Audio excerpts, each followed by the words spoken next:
Hello friends hello friends welcome to my YouTube channel.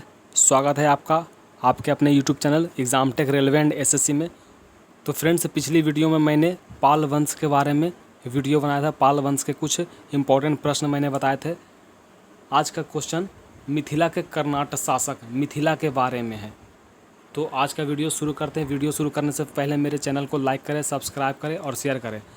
तो video को लंबा ना करते हुए फ्रेंड्स वीडियो शुरू करते हैं। तो देखिए, इसमें फ्रेंड्स पहला प्रश्न है, मिथिला या तिरहुत के कर्नाटक राज्य का उदय। मिथिला या तिरहुत के कर्नाटक राज्य का उदय 1097 से 98 में हुआ।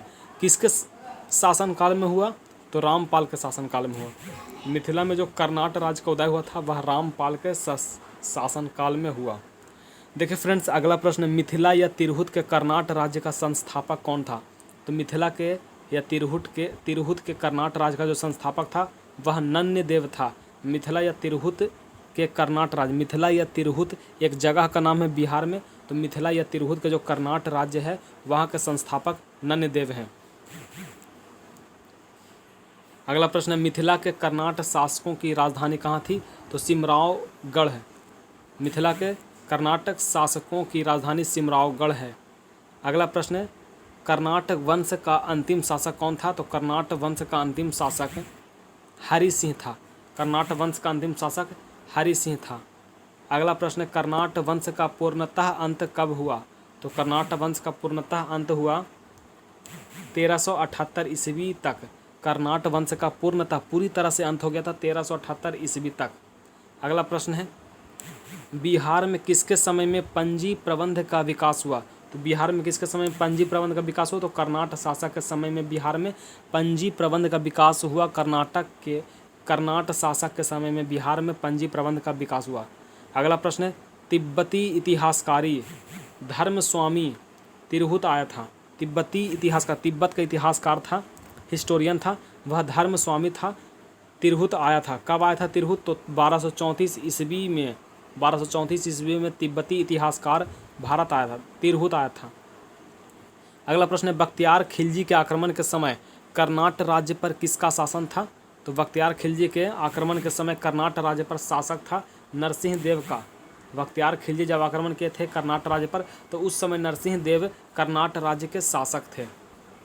अगला प्रश्न है, तुर्क सेनापति तुगन द्वारा मिथिला पर आक्रमण की चर्चा करने वाला विदेशी यात्री कौन था? तो विदेशी यात्री डी यानी कि ए और वी और सी दोनों, धर्मस्वामिनी और मुल्ला तकिया। तुर्क सेनापति तुर्क का सेनापति था तुगरिल तुगन।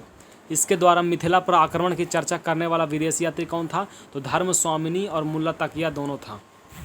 अगला प्रश्न है, तुगरिल तुगन के अभियान के समय कर्नाटक राज्य का संस्थापक कौन था? तो रामसिंह देव। तुगरिल तुगन के समय कर्नाटक राज्य का जो शासक था वह रामसिंह देव था। अगला प्रश्न है, कर्नाटक शासकों में कौन एक महान समाज सुधारक थे? तो कर्नाटक शासकों में कौन एक महान समाज सुधारक थे? हरि सिंह देव। कर्नाटक शासकों में एक महान समाज सुधारक थे, जो समाज को सुधारक थे, समाज को सुधारा था, वह महान थे, तो वह हरि सिंह देव थे। अगला प्रश्न है, पंजी प्रबंध मिथिला क्षेत्र में किसके शासनकाल में मुख्य रूप से विकसित हुआ?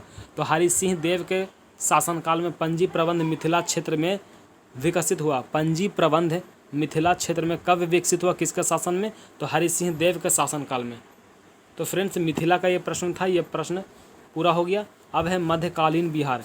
बिहार में तुर्कों का आगमन। तो बिहार में तुर्क के आगमन के बारे में प्रश्न है। तो चलिए पहला प्रश्न करते हैं। पहला प्रश्न, बिहार में तुर्क सत्ता का संस्थापक कौन था? तो बिहार में जो तुर्क सत्ता का संस्थापक था वह इब्ने बख्तियार खिलजी था। बख्तियार खिलजी बिहार में तुर्क सत्ता का संस्थापक था। इसका पूरा नाम इख्तियारुद्दीन मोहम्मद इब्ने बख्तियार खिलजी था। इसका पूरा नाम इख्तियारुद्दीन मोहम्मद इब्ने बख्तियार खिलजी था। ये बिहार में तुर्क सत्ता के संस्थापक थे। अब की बिहार में पहली महत्वपूर्ण विजय क्या थी? तो बिहार शरीफ की उदंतपुरी। बख्तियार खिलजी का बिहार में पहली महत्वपूर्ण विजय थी बिहार शरीफ का उदंतपुरी।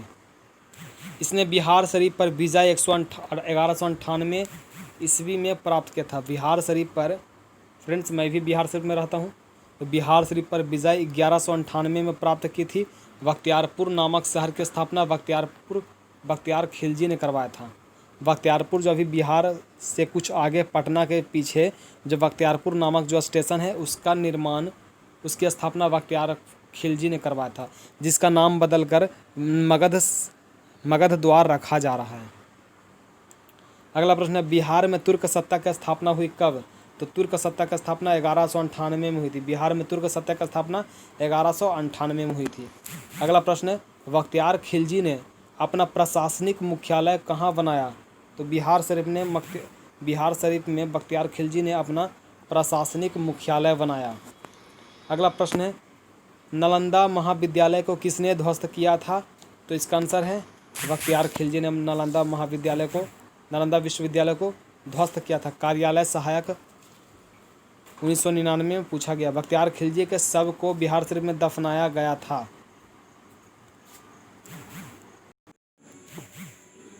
अगला प्रश्न है, बख्तियार खिलजी के आक्रमण के समय पाल वंशीय शासक था।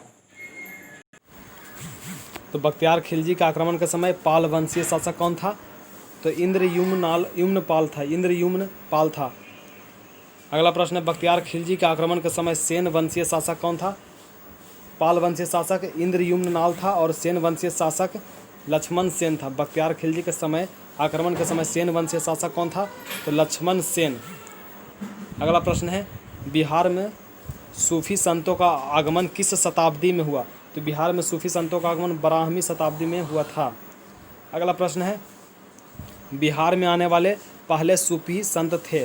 तो पहले सूफी संत थे मोमिन आरिफ। बिहार आने वाले पहले सूफी संत थे मोमिन आरिफ। अगला प्रश्न और लास्ट प्रश्न है, मनेर की विजय से किस सूफी संत का संबंध था? तो मनेर की विजय से ताज फकीह का संबंध था। मनेर की विजय से ताज फकीह का संबंध था।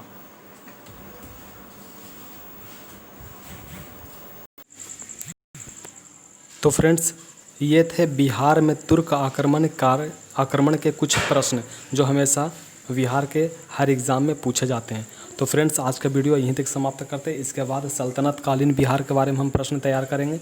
तो अगर मेरा वीडियो आपको अच्छा लगा, आपको ज़रा सा भी अच्छा लगा कि ये प्रश्न हमेशा पूछे जाते हैं, परीक्षा के दृष्टि से ये सेट तैयार किए गए, अगर आपको मेरा वीडियो अच्छा लगा तो इसे लाइक करें, सब्सक्राइब करें और शेयर करें।